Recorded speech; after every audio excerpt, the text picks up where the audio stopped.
Bueno, hola a todos y bienvenidos a Nutrigenómica en Red.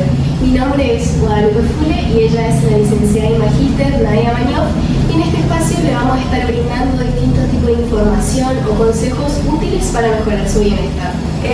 Bueno, Guadi, un gusto estar con vos acá compartiendo esta nueva etapa de lo que es Nutrigenómica en Red. Y la idea era un poco hablar sobre la nutrición, la salud, e ir indagando y respondiendo algunas preguntas que nos estuvieron haciendo por redes. Así que este es un lindo espacio para que lo puedan ir escuchando y conociendo un poco más sobre la nutrición. Bien, vamos a empezar con algunas preguntitas que le estuvieron haciendo a Guadalupe en las redes sociales, y es algo muy común, la verdad, que se suele dar.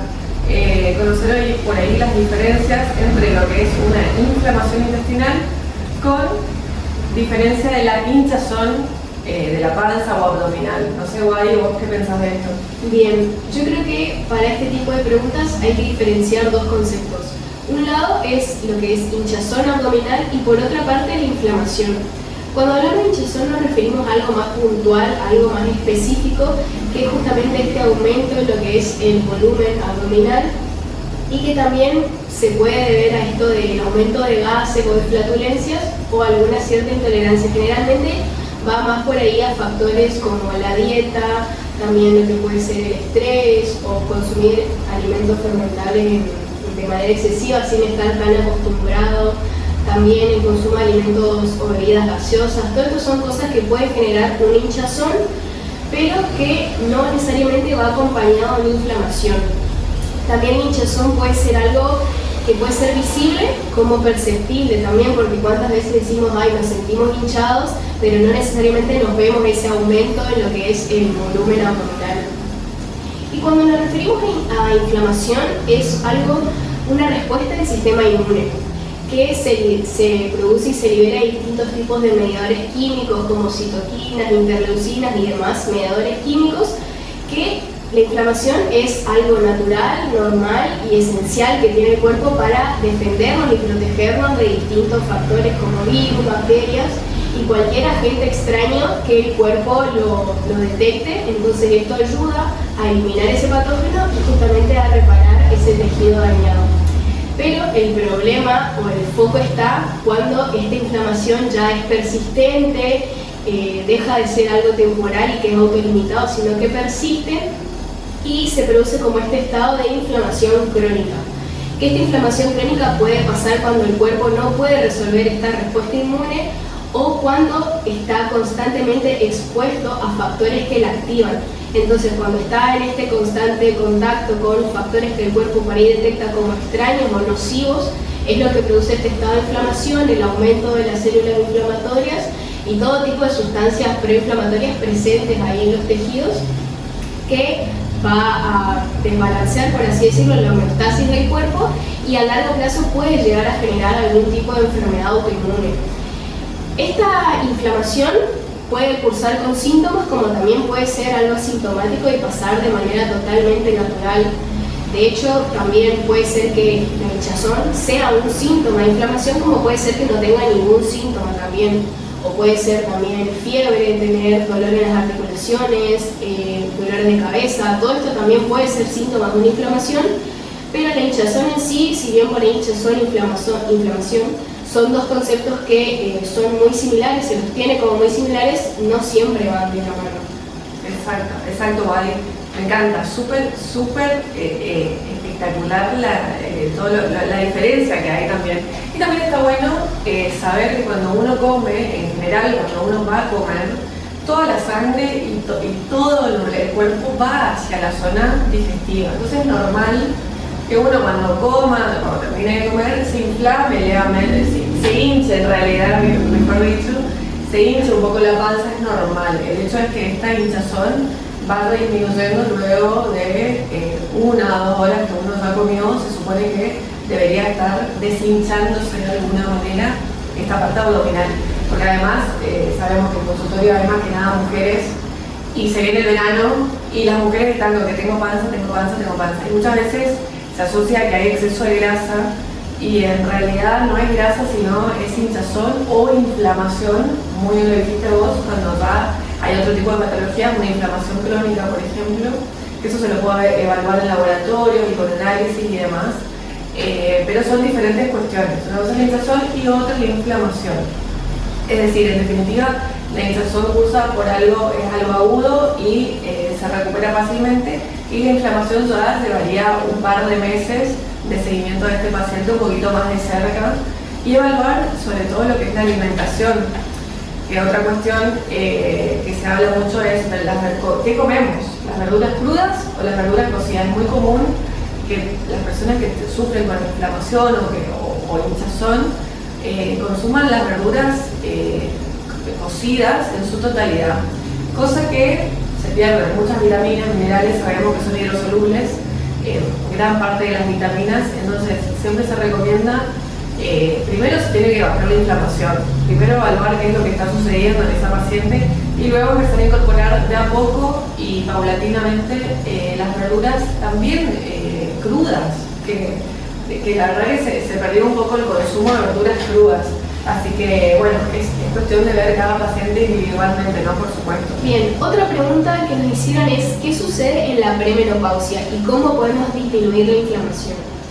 Bien, acá este otro subgrupo de pacientes también que vemos mucho en consulta, que son mujeres que ya entran en una etapa de premenopausia y generalmente vienen, ¿por qué consultan? Generalmente porque no pueden bajar de peso, ¿sí? Es una etapa en la que se ralentiza todo lo que es el metabolismo, por lo cual claramente que el aumento de grasa es considerable después de la premenopausia, sobre todo en mujeres, no tanto en hombres, y la baja de la masa muscular también. Por eso es que siempre se recomienda la actividad física para esta masa muscular poder mantenerla lo más que se pueda. Y volviendo a lo que es a qué significa por ahí la menopausia propiamente dicho, es cuando hay un cese de la menstruación por lo menos por 12 meses, o sea, por un año la mujer no debería haber menstruado y generalmente va asociado a sofocos, calores, irritabilidad de la persona también, cambios en la libido, bueno, el aumento de peso, lo que dijimos, sequedad vaginal, insomnio, eso se ve muchísimo también, y lo del peso que también se ve muchísimo, y la fatiga, también está muy fatigada, que es por el cambio hormonal, cambio de estrógeno y demás, así que son pacientes también muy recurrentes en consulta.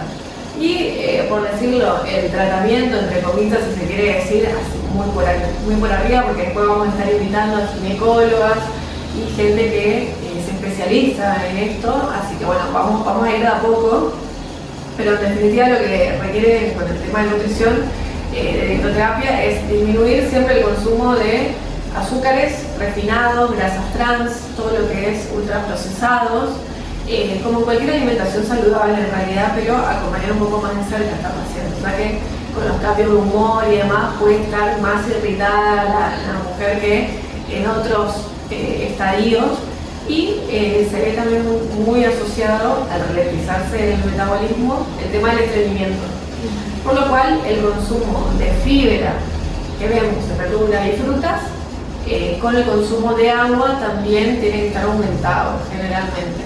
Y no dejamos de lado todo lo que es suplementaciones, como el calcio, la vitamina D, que también suele estar en déficit, por ejemplo, magnesio también otro mineral muy nombrado. Y otra cuestión también que nombramos mucho para aumentar el consumo son las isoflavonas, que acá Guay sabe un montón sobre este tema, así que, ¿por qué pensás? Bien, es como que últimamente se ve varios estudios y diversas investigaciones en donde justamente las isoflavonas, que es un alimento que la soja se caracteriza por tener principalmente dos esenciales, que es lo que tiene estas isoflavonas de las sojas, que tiene una estructura muy similar a la de la hormona femenina estrógeno, que es justamente la que se ve disminuida en esta etapa de la menopausia. Y como tiene una estructura biomolecular muy similar a la de la hormona, se une a los receptores de estrógeno y ahí se le atribuyen muchos efectos beneficiosos que ayuda a disminuir toda esta sintomatología que mencionamos, los sofocos, también ayuda mucho lo que es el flujo sanguíneo, mejora el flujo sanguíneo, la vasodilatación. Y últimamente se está viendo y se está haciendo mucho hincapié en que en sí en la menopausia nosotros por ahí tenemos una pérdida en lo que es la salud ósea también, se ve mucho y aumenta el riesgo de osteoporosis, por ejemplo. Y por ahí los isoflavones de las hojas se está estudiando como esta capacidad de mantener, de conservar lo que es la masa ósea. Entonces también son temas que por ahí están muy en estudio, pero por ahí se pueden llegar a tener en cuenta y demás. Muy bueno. Bien. Otra de las preguntas que nos hicieron fue si las frutas y verduras crudas pueden producir inflamación. Entonces, Wadi, ¿vos qué pensás sobre esto?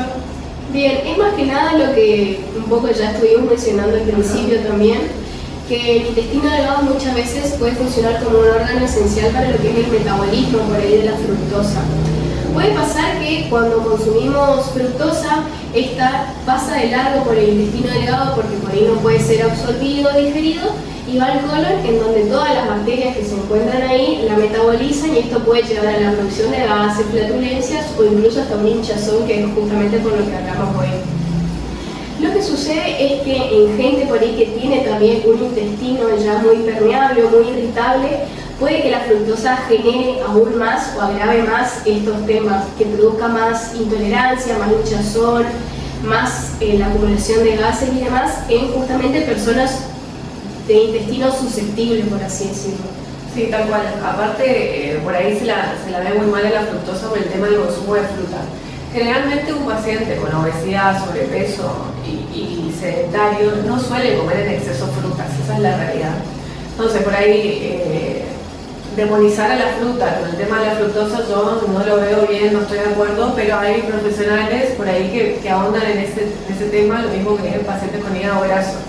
Retiran la fruta, cuando el paciente con hígado graso en realidad lo que menos hace es consumir fruta. Entonces, es buscar un poco la lógica de dónde está esa fructosa, que puede estar en alimentos multiprocesados, en el jarabe de maíz alta fructosa, por ejemplo, que es lo más común.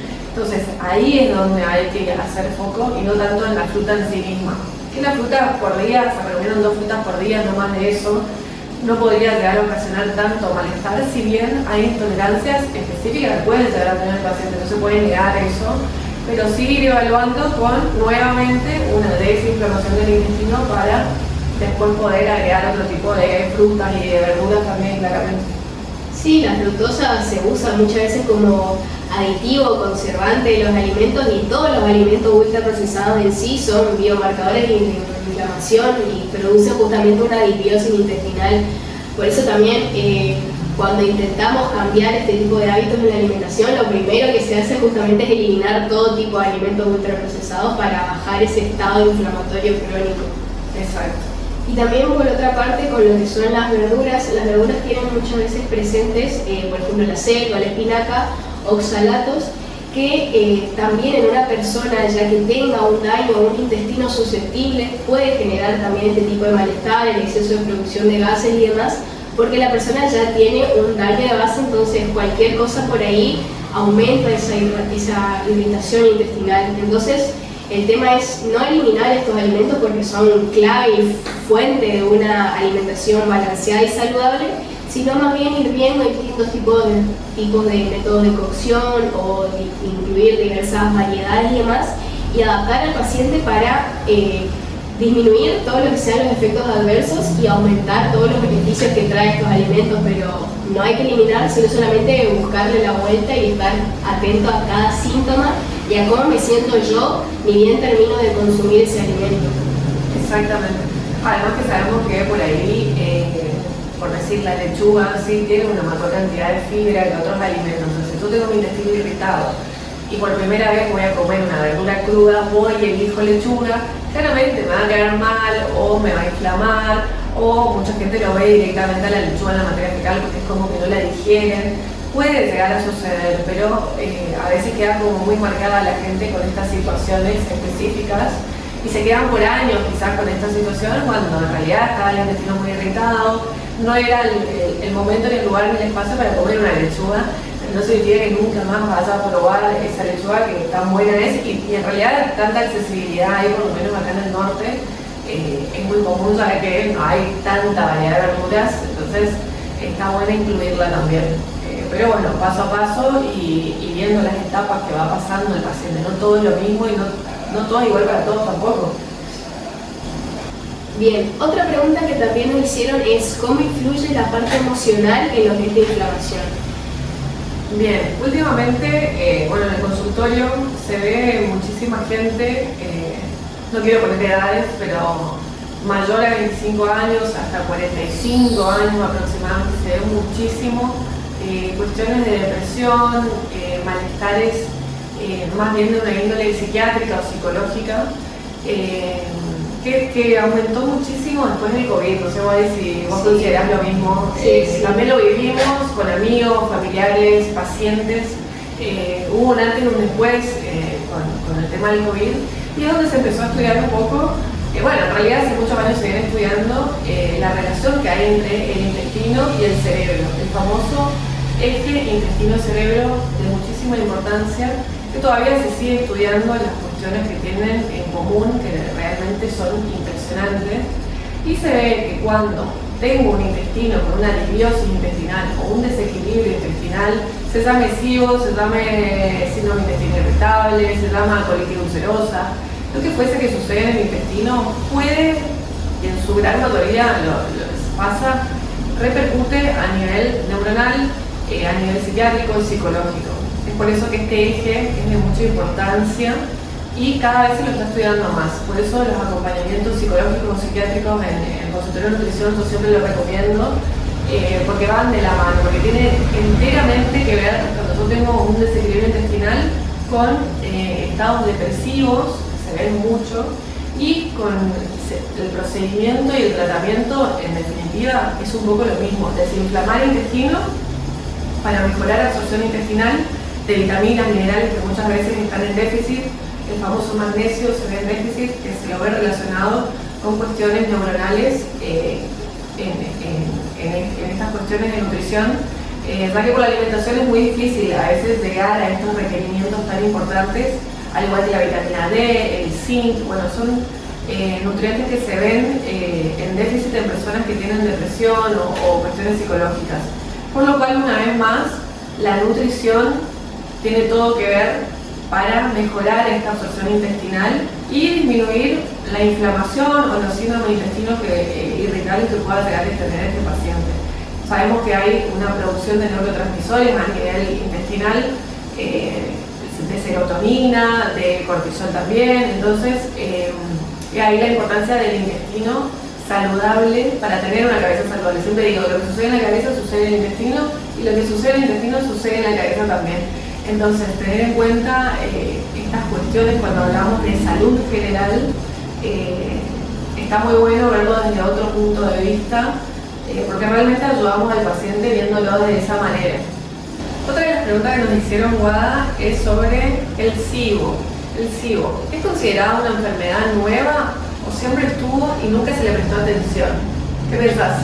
Bien, primero, también para definir un poco para la gente que por ahí desconoce qué es el SIBO, definirlo un poco, que básicamente es el sobrecrecimiento bacteriano que se da de bacterias del intestino grueso, pero que están en el intestino delgado. Y como no deberían estar en el intestino delgado, es ahí donde empiezan a producir la diversa y típica sintomatología, exceso de gases, estreñimiento, diarrea, y puede haber un millón de síntomas lo decimos que es algo como nuevo porque hace poco como que tenemos un método de diagnóstico un poco más certero, que es el que más solemos hacer, es el test de hidrógenos, que justamente cuando se lo ve aumentado es cuando consideramos el SIBO positivo, que el hidrógeno es justamente este gas que producen esas bacterias que están ahí en el intestino. Exacto. Y además, está bueno saber también que hay diferentes tipos de gases que pueden llegar a producir las bacterias. En este caso, el aparato que se tiene en Chaco específicamente mide hidrógeno. No significa a que esa paciente no tenga de sulfuro o fúngico también. Hay diferentes tipos de SIBO, que en definitiva es un sobrecrecimiento bacteriano. O sea, cuando uno sufre algún tipo de inflamación, en general puede llegar a ser de bacterias que están sobrecrecidas justamente. ¿Y eso qué pasa? ¿Qué es lo que sucede? Inhibe la absorción de nutrientes en definitiva, y es un paciente que está nuevamente fatigado, con inflamación, irritante, Generalmente cursan con estreñimiento, que eso es lo que más se ve de la semana, ir de cuerpo 2 veces, o sea, un estreñimiento muy marcado, exceso de gases claramente. Y volviendo a la pregunta, si es considerada una enfermedad nueva o no, y es relativo. Lo que vos decís es porque tenemos para medir ahora el sobrecrecimiento bacteriano y también saber que esto va medicado. ¿No? Este diagnóstico se hace con un gastroenterólogo, un médico que mide este tipo de hidrógeno, se medica con un antibiótico y a la par, sí o sí, tiene que ir acompañado de una alimentación baja en fútbol generalmente y evaluar el paciente, porque de nuevo lo mismo, no todos tenemos sobrecrecido el mismo tipo de gas, la misma bacteria, entonces hay algunos pacientes que después de un mes de estar bien vuelven a estar mal, entonces es un poco ver lo que yo les llamo la causa raíz de esos problemas y el por qué hay ese sobrecrecimiento bacteriano. Y luego ver si es SIBO o no SIBO, bueno, se va trabajando con el paciente. Generalmente son pacientes que vienen ya de andar bastante por médicos y demás y luego encontrar la solución. Hasta acá llegamos con Nutrigenómica en Red, así que les queríamos agradecer tanto Pablo como yo a que participen y podamos responder las preguntas que ustedes tengan sobre salud, nutrición. Y recuerden que vamos a estar invitando a diferentes profesionales para que abonden más en cada tipo de cuestiones que vamos a estar hablando de salud. Así que bueno, los esperamos en la próxima Junta Guay. Bien, no, muchas gracias también por participar, por dejar sus preguntas, ya que esto fue la base de este primer episodio, para conocerlos también a ustedes. Y nada, y los invitamos a que si les gustó este tipo de videos, este tipo de información, se puedan suscribir al canal y darle me gusta y compartir para que les llegue a más personas esta información. Así que muchas gracias y nos vemos en el siguiente episodio.